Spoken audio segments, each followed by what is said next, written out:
cannot stop eating these crispy sushi tacos. Listen to this crunch. Not only is this meal incredibly cheap and takes under 15 minutes from start to finish, it also packs in 39 grams of protein for just 351 calories. Sushi can be incredibly high calorie, but these sushi tacos are high in protein, low in calories, and so addicting. Easy, healthy meals like this help me lose over 100 pounds, and I put over 150 of my best fat loss recipes in my fat loss cookbook. I'll show you how to make this incredibly low calorie spicy tuna mixture in a bit, but first, let's talk rice. The fastest way to make this is using leftover rice from your fridge. But let me show you my way to make perfect rice. Use sushi rice or jasmine rice. Both of these rice are sticky and they work perfectly. Pour however many cups of rice you want into your rice cooker.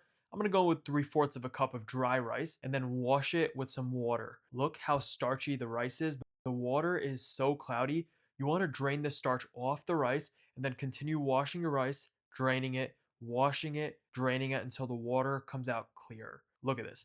The water should be clear and you should be able to see the rice at the bottom of your rice cooker through the water. Now the golden ratio for sticky rice is 1.5 times the amount of water as rice. So I used 3/4 cup of dry rice, which equals 1 1/8 cup of water, which is 270 grams. Oh no, 280 grams, 10 grams too much. I'm gonna drain some out.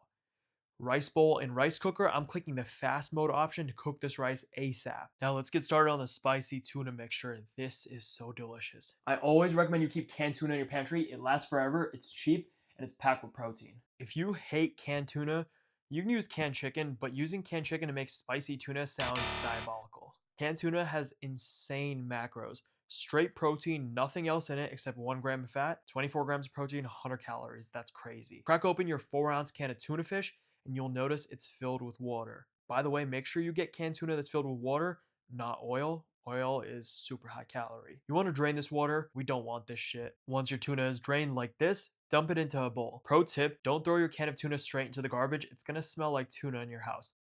Just rinse it out and then throw it away. Shit, I missed it.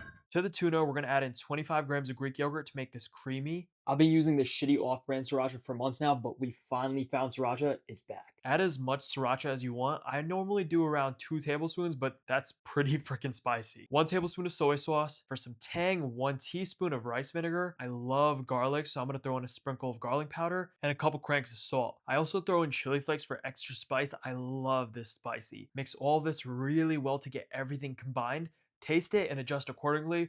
I wanted mine slightly creamier and slightly spicier, so I added in more Greek yogurt, sriracha, garlic powder, and chili flakes. I'm gonna share with you my hack for making low-calorie, high-protein, spicy mayo. The trick is, when you're running low on sriracha and there's just a little bit of sriracha left in the bottle, you could add a bunch of light mayo to it and make spicy mayo, but light mayo still has a good amount of calories. It's 35 calories per tablespoon, and there's no protein in it, 0 grams. Instead, I like to use Greek yogurt. Depending on how much sriracha you have, you just keep adding Greek yogurt until it tastes perfect to you. I like to go for 1 to 2 tablespoons of sriracha per 100 grams of Greek yogurt, and Greek yogurt is packed with protein, so this is how you make high protein, low calorie, spicy mayo. You grab a sriracha bottle that's about to run out soon, unscrew the top, and fill it up with as much non-fat plain Greek yogurt as you want. The more Greek yogurt you put in, the less spicy it's gonna be, the more creamy it's gonna be. So based on your spice tolerance, you need to figure out how much Greek yogurt you want. Also, you don't know how much sriracha is in your bottle. The only way you can figure it out is by tasting it. Just shake the shit out of the bottle until everything is blended properly and then squirt some on your hand and give it a taste. I still need to mix it more. I got some seaweed sheets. I got some regular, irregular seaweed sheets, and we're gonna cut them into irregular circles. Yo, bro, look at this. It says regular here, and then it says irregular here. Damn. Seaweed sheets are incredibly low calorie. I just keep a big pack of them in my house so I can make this meal any night for dinner. Grab 3 sheets for this recipe, and if you want to cut perfect circles, place a circular object on top. I'm using something called a bowl. And then take a sharp knife and cut around the bowl. Honestly, this is harder than it looks, and I'm only doing this to get a perfect circle for YouTube. This bowl technique is too damn hard. It wastes too many dishes. Let me just show you what I normally do. Just take some scissors and cut a circle. It doesn't have to be perfect. Just eyeball it, and it will be more than good enough. Oh, look, the rice is done. Grab a rice paddle and fluff it up. We want this to cool down ASAP, otherwise it's gonna burn my fingers. That's why I use rice for my fridge. So look, there's a shiny side and there's a rough side to seaweed. You want the rough side up because the rice sticks way better to the rough side. Grab some rice, throw it on the seaweed. We need a super thin layer of rice. I added in more rice to this than I normally use. Grab your fingers and just press down the rice across the entire seaweed. You want grains of rice scattered everywhere. This is what's going to get crispy in the air fryer. This is more rice than I normally use, but I'm cooking for my friends right now and they wanted extra rice, so I got to give it to them. I made 3 tacos and oh look, I made one more. It's chilling in the back over there. I'm going to show you why later on. The toughest part of this recipe is getting the rice seaweed sheets in the air fryer to stay in a taco shape. I like to place a mug in the center of my air fryer and then just line up the tacos across the edges of the air fryer. This does a good enough job of holding them up, but I mean, it's not perfect, but it's good enough and it works. Bake at 375 degrees Fahrenheit for 10 minutes. While it's baking, I have a giant cucumber that is too big. I'm gonna wash it really well. I only need a third of it, which I'll chop into strips first. Then each strip gets chopped into fries, and then each fry gets chopped into small cubes. Toss this in a bowl while we wait for our rice to get crispy. You can also slice some carrots too if you like. Sometimes I'll be feeling these in the sushi tacos. So why did I make a 4th taco? I have a friend who's vegan, so I made him a simple vegan spicy tuna using all the same ingredients except swapping the tuna for chickpeas and the yogurt for coconut vegan yogurt. I'm also going to slice an avocado, but this is completely optional.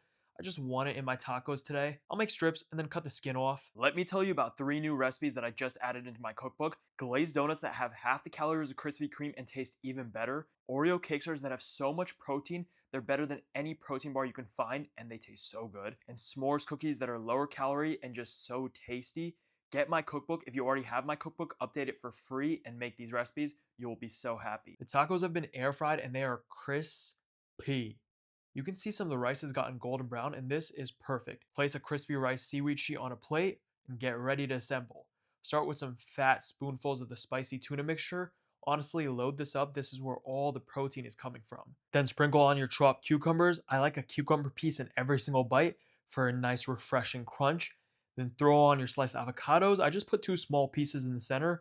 Drizzle on that glorious spicy mayo. It's just straight protein because it's Greek yogurt. And then I like to throw on some sesame seeds on top because it looks very pretty. And that's it. This is crunchy, spicy, flavorful. It is so addicting because every bite gives you this incredibly satisfying crunch that makes you just want to go back for more and more and more. And for my vegan friend, I'm going to do the spicy chickpea taco.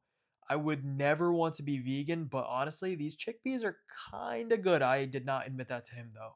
Sometimes I like to put a little carrot right on top, more crunch.